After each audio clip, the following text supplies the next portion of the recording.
Բարև ձեզ հարգելի դիտողներ, YouTube-յանի մալիք եթերում զրուցելու եմ միջազգայնագետ Գյորգի Թումասյանի հետ։ Ցանկության դեպքում կարող եք բաժանորդագրվել YouTube-յանի մալիքին։ Բարև ձեզ, պարոն Թումասյան։ Բարև ձեզ։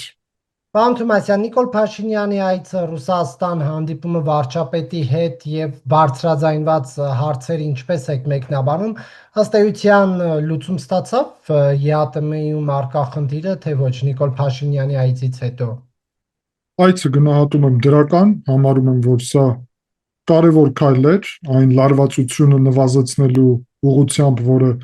ցավոք ձևավորվել է վերջի ամիսների ընթացքում Ռուսաստանի նախաձեռնությամբ։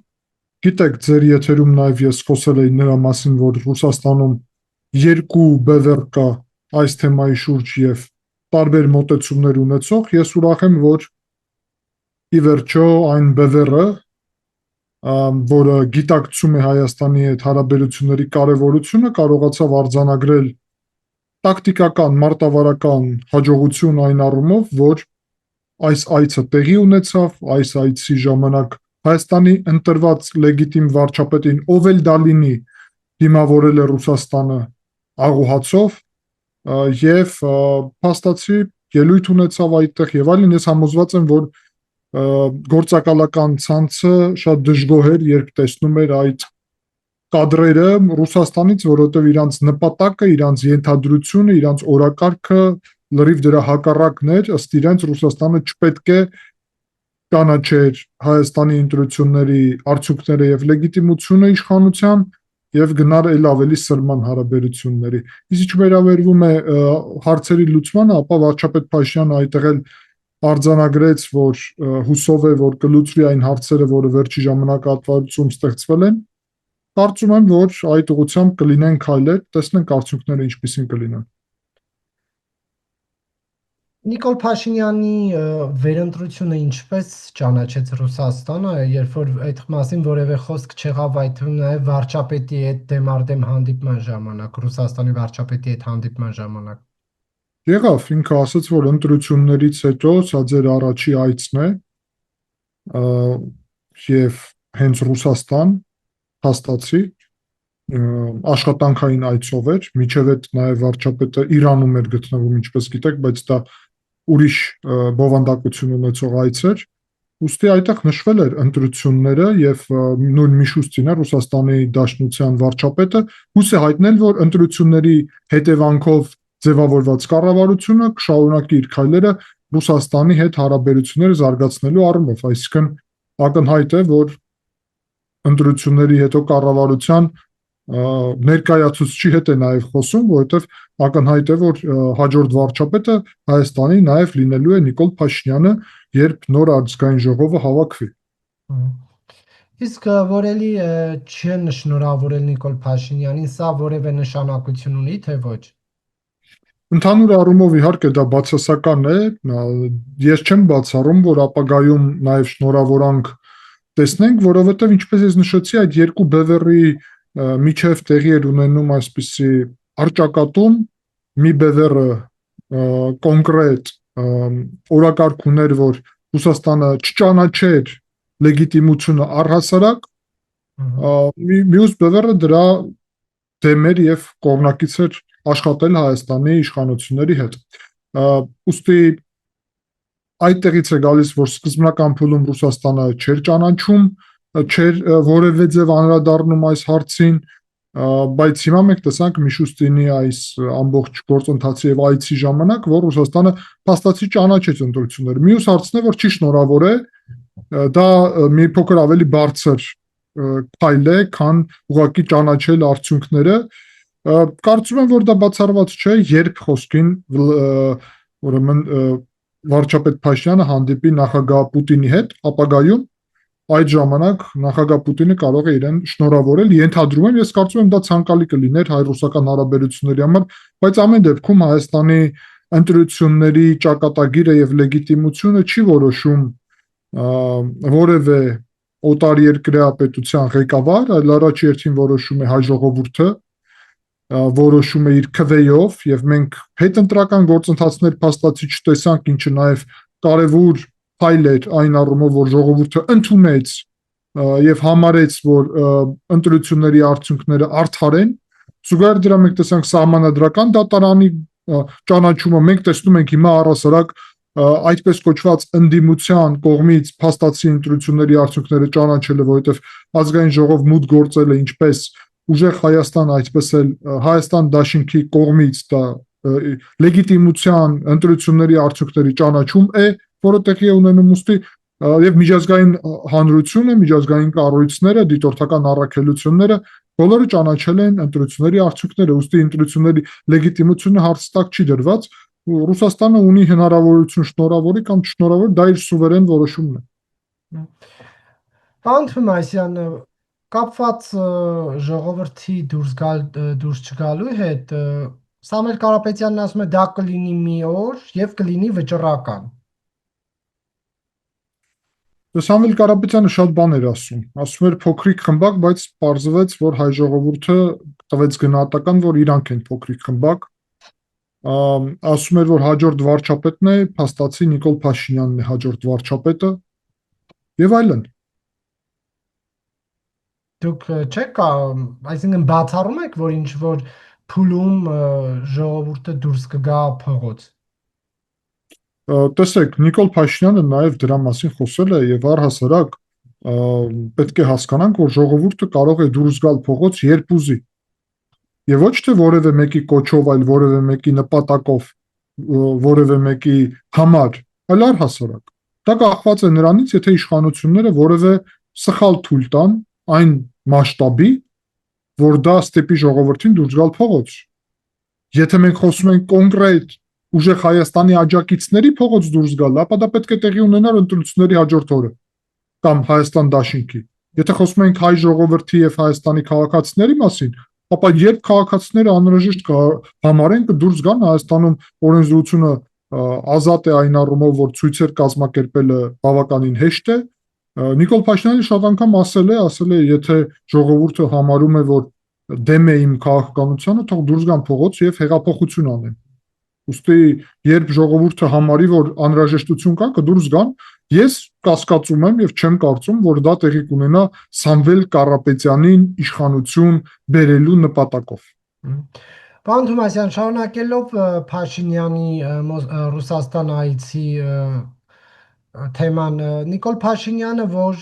մի քանի օր առաջ, 1-2 շաբաթ ավելի կոնկրետ առաջ քննադատում էր ԵԱՏՄ-ին եւ հարցեր հնչեցնում այն գոյություն ունի թե չէ, ասում էր, որ ԵԱՏՄ-ն կառույց է հիմնված ֆինանսների, ապրանքների եւ աշխատուժի ազատ տեղաշարժի վրա, եթե դա չկա, նշանակում է Եվրասիական տնտեսական միություն չկա։ Իսկ Ռուսաստանի վարչապետի հետ հանդիպման ժամանակ նշում է, որ շահագրգռված ենք, որ այն մեխանիզմները, որոնք նախատեսվում են ԵԱՏՄ համաձայնագրով, դրանք աշխատեն պլանավորված ռեժիմի համաձայն, կարծում եմ, որ դա ԵԱՏՄ հետագա զարգացման շահերից է բխում։ Եվ երբ Նիկոլ Փաշինյանը մեկ կասկածի տակ է դնում ԵԱՏՄ-ի լինել չլինելը եւ մեկ էլ բան անում հարաբերությունները խորացնելու մասին է խոսում, սա տարօրինակ չէ։ Ոչ, լրիվ տրամաբանական է այդ երկու բանը, որովհետեւ վարչապետ Փաշինյանը ասում է, որ եթե այդ 3 գլխավոր ազատությունները, որը կա Եվրասիական տնտեսական միությունում, ընդ որում դա կա նաև Եվրոպական տնտեսական, այսինքն Եվրոպական միությունը, որը նաև տնտեսական միություն է, դա, այսպես ասեմ, հիմնադիր ազատություններն են տնտեսական միավորումների եւ դա կապիտալի, մարդկանց, ապրանքների տեղաշարժի ազատությունը։ Եթե չկա այդ 3 հիմնադիր սկզբունքը, ուստի չկա փաստացի իրոք Եվրասիական տնտեսական միությունը, կամ եթե չկա նույնը Եվրոպական միությունում, չկա Եվրոպական միություն։ Այդ տրամաբանության վարչապետը տվել է գնահատական երկրում, հասկանալի է քաղաքական բովանդակությունով, մեկնելով Ռուսաստան, այնտեղ ինքը Միշուստինին ասել է, որ հուսով է, որ այդ ազատությունները, որը նախատեսված են Եվրասիական տնտեսական միության պայմանագրով, կգործեն։ Եթե չեն գործի, ուստի այդ տրամաբանությունը չկա այլևս։ Իսկ եթե չկա, դա իրոք կմոտեցնի Եվրասիական տնտեսական միությունը հապկին, որովհետև մի բան է թղթի վրա ունենալ կառույց, խոսքին հապ։ Մյուս բան է, որ հապկը անհրաժեշտ պահին չգործեց։ Ուստի չկա հապկը, բայց կա թղթի վրա։ Նույն ձևով, եթե Եվրասիական տնտեսական միությունը թղթի վրա կա, բայց իրականում ոչ մարդիկ, ոչ կապիտալը, ոչ ապրանքները հանգիստ տեղաշարժի, ազատ տեղաշարժի հնարավորություն չունեն, ուստի ստացվում է, որ Եվրասիական տնտեսական միությունը կա միայն թղթի վրա եւ կա միայն այն պարագայում, երբ ձեռ է տալի, ինչպես հապկը, այսինքն երբ որևէ մեկին պետք է, որ դա օգտագործի խոսքին պետության ինքնիշխանության դեմ։ Ուստի այդ դեպքում Հայաստանը արդեն լրիվ ուրիշ այսպես կոնկրետ քայլեր կանի եւ հետևանքներ կունենա այդ ամենը։ Եվ պարոն Թոմասյան, Փաշինյանի այցի մեկնարկին զուգահեռ Հայաստանում մեկ այլ ուշագրավ իրադարձություն տեղի ունեցավ։ Ազգային անվտանգության ծառայությունը եւ քննչական կոմիտեն խոզարկություն սկսեցին Նիկոլ Փաշինյանի գլխավոր քննադատներից մեկի Գագիկ Ծառուկյանի առանձնատանը եւ բիզնեսներում, իսկ արդեն այսօր ամսի 7-ին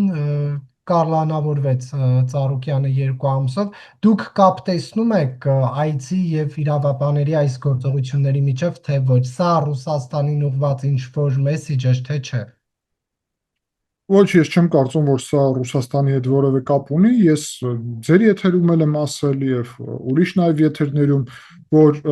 օտար երկիր գործակալական ցանցի, ընդ որում ամբողջ ցանցի, ոչ միայն մեկ կոնկրետ ներկայացուցչի հարցը քաղաքական առումով լուծվելու է։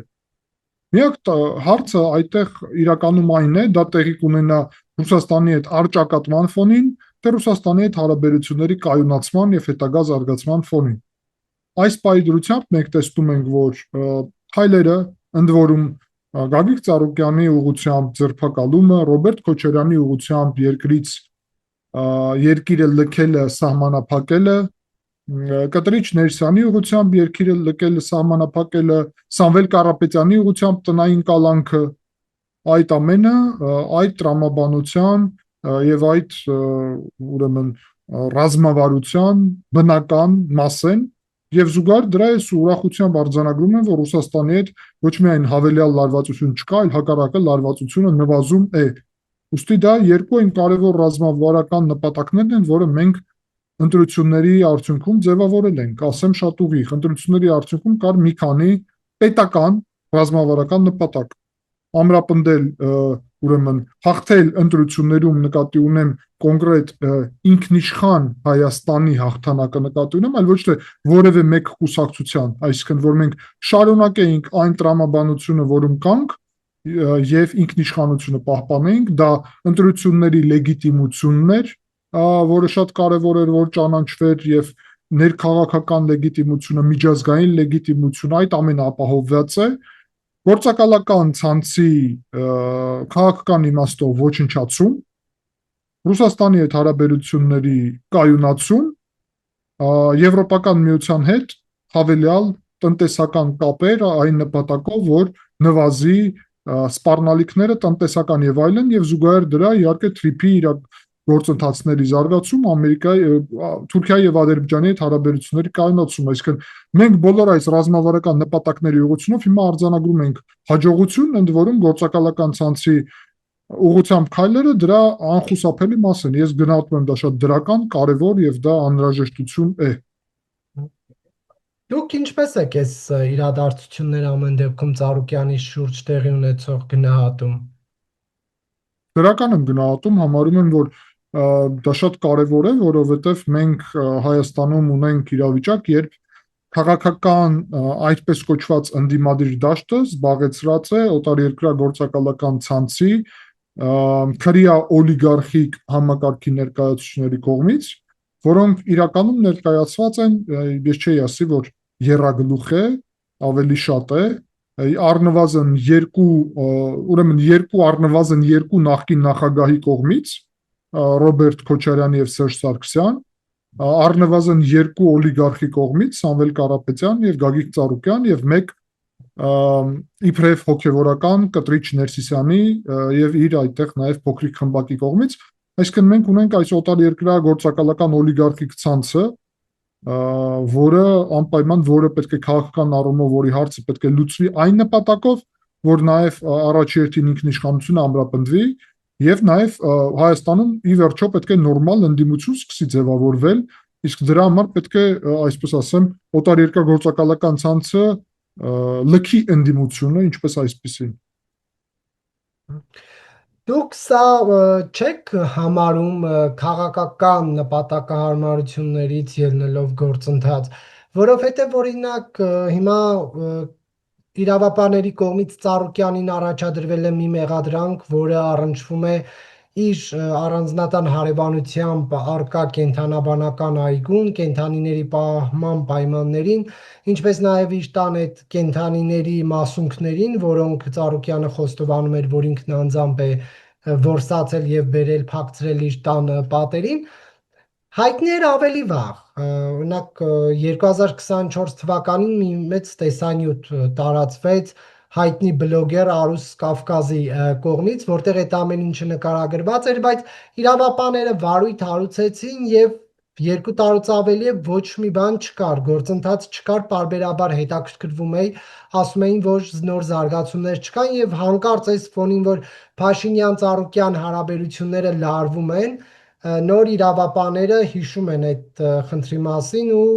գործընթացներ են իրականացնում, ցուցադրում են ինչպես էր ԱԱԾ-ականները վազելով մտնում Ծառուկյանի դղյակ, ինչպես են նրան փորձում տապալել գետնին։ Այո, ես պետք է ասեմ, որ ցավոք այդ թվում վարչապետ Փաշինյանի ռետորաբանությունը դրա հաստատում է, որ քաղաքական օրակարգ այստեղ ակնհայտ երևում է եւ ես հուսով եմ, որ մենք կհասնենք նրան, որ Հայաստանում այսպիսի հարցերը կլուծվեն իրավաքաղաքական ոլորտում, այլ ոչ թե քաղաքական ոլորտում։ Եվ հիմա դա կարելի ասել ամենամեծ խնդիրներից մեկն է ակնհայտորեն եւ դա լուրջ խոսում է խնդիրների մասին իրավապահ արդարադատության եւ ուրիշ ոլորտներում եւ այո արդարադատությունը չպետք է լինի քաղաքական, ինչքան էլ ես ինքս չհամարեմ, որ դա ճիշտ նպատակ ունի եւ նոր դրա մասին եմ խոսում, որ նպատակը ճիշտ է, բայց այո այդպիսի հարցեր ընդ որում խոսքին ունեզրկման մասին վարչապետի հայտարարությունները ես կարծում եմ, որ դա այն թեմաներն են, որտեղ որ վարչապետը չպետք է այդպիսի հայտարարություններ անի, որովհետև դա բերում է այն տպավորությանը, որ դա վարչապետն է ուրեմն դատարանի դերը կատարում, ինչը բավականին խնդրահարույց է Հայաստանում սահմանադրական այդ համակարգի համար, ուստի այդ առումով ես կարեմ ասեմ, որ չեմ կիսում քաղաքացիական պայմանագրի ռետորաբանությունը եւ կարծում եմ, որ իրանք էլ նույնիսկ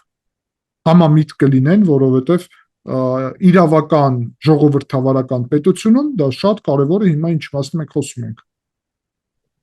Այսինքն սա քաղաքական պատվեր է այն, ինչ մենք ականատես ենք լինում։ Եթե օրինակ Ծառուկյանը Նիկոլ Փաշինյանի դեմ դուրս չէր գալիս ընտրապայքարում, եթե չէր քննադատում տնտեսական ու անվտանգային հարցերում, օրինակ ինչքան ուզում էր այդ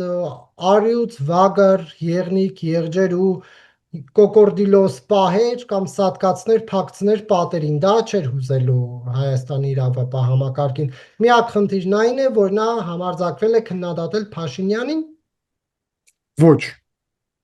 Եվ կբացատրեմ սա, որովհետև հանցագործությունը տեղի է ունեցել, դա իմ կարծիքն է։ Ես դատարան չեմ, որ որոշեմ, բայց ես այդպես եմ կարծում, եւ ոչ միայն այդ դեպքում, այլ ուրիշ մի շարք նաեւ ուղղություններով։ Խնդիրը նրանում է, որ քաղաքական որոշումներ արվել, որ իրան չձերբակալեին։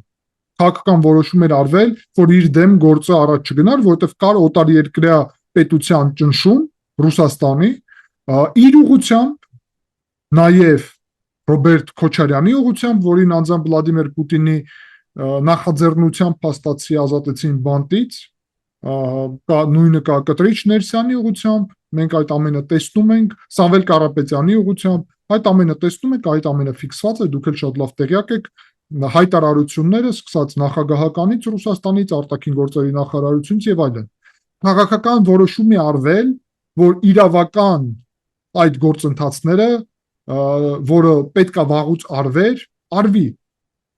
Եվ խնդիրը նրանում է, որ Հայաստանի ինքնիշխանությունը բավարար չի եղել նրա համար,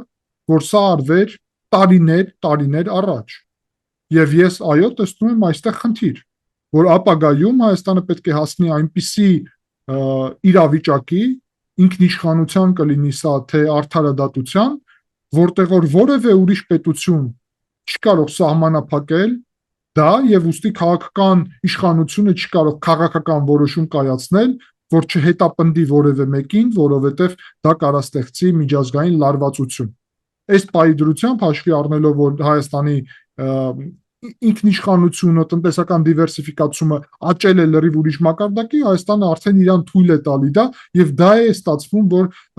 քաղաքական այն որոշումը փոխելը ստացվում է նոր քաղաքական որոշում, որը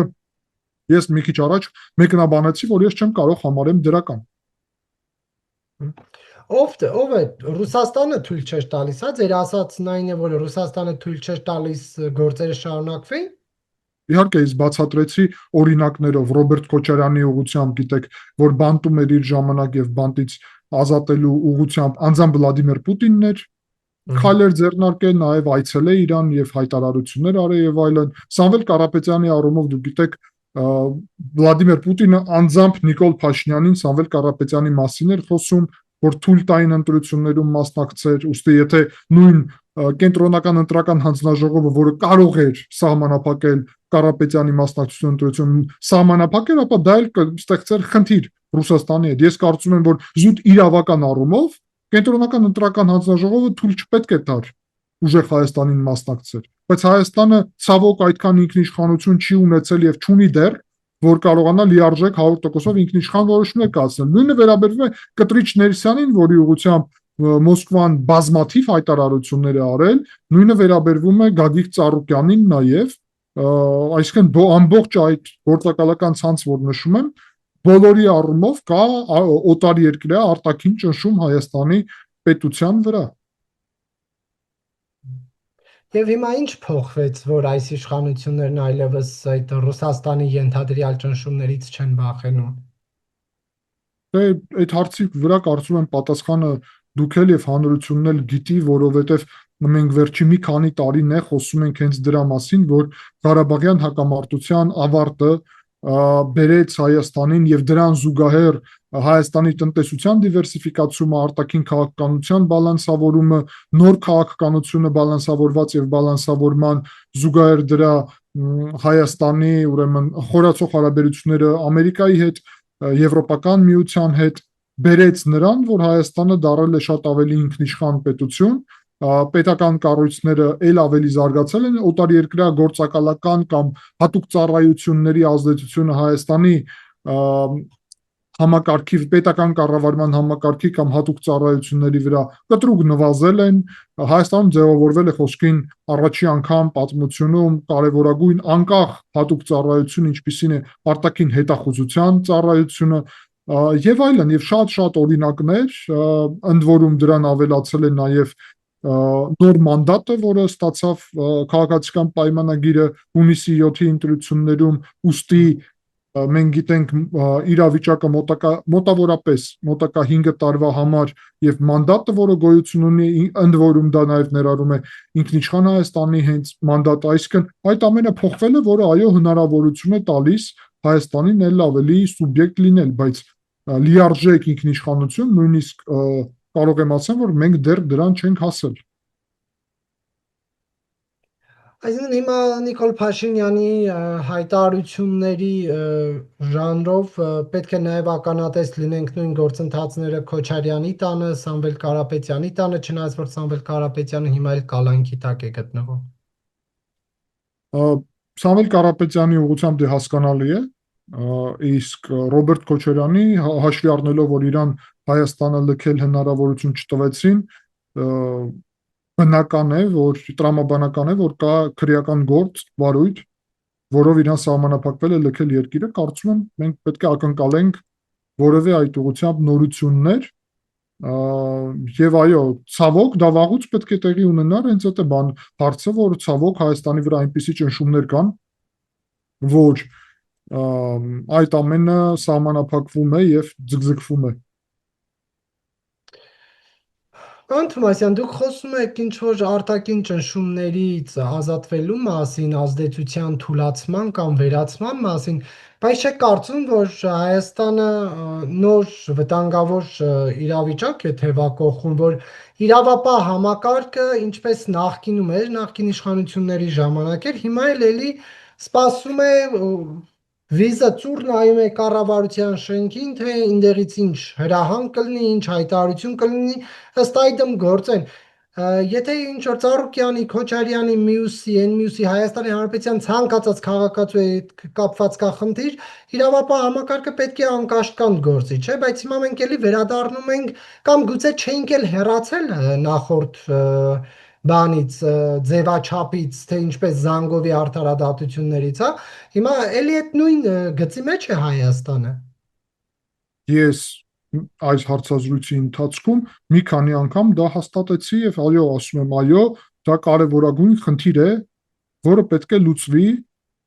եւ որը այսօրվա լրջագույն խնդիրներից մեկն է։ Ես չեմ ողջունում դա եւ համարում եմ, որ դա անպայման պետք է փոխվի լրջագույն արդարադատության բարեփոխումների հետևանքով։ Այսինքն, քաղաքացիական պայմանագիրը եւ վարչապետ Փաշինյանը ոչ թե պետք է հայտարարություններ անի, ով կպատժվի, ով չի պատժվի, ով կունեզրկվի կամ ով չի ունեզրկվի եւ այլն, այլ պետք է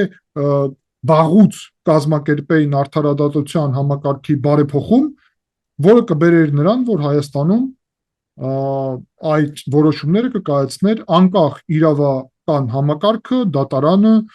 դատախազությունը եւ այլն։ Ուստի հաշվի առնելով, որ հիմա բնական է, որ արվում է հայտարարություններ վարչապետի կողմից եւ դրանից հետո մենք տեսնում ենք իրավական քայլեր եւ ուրեմն հատուկ մարմինների գործողություններ այդ ուղղությամբ, ես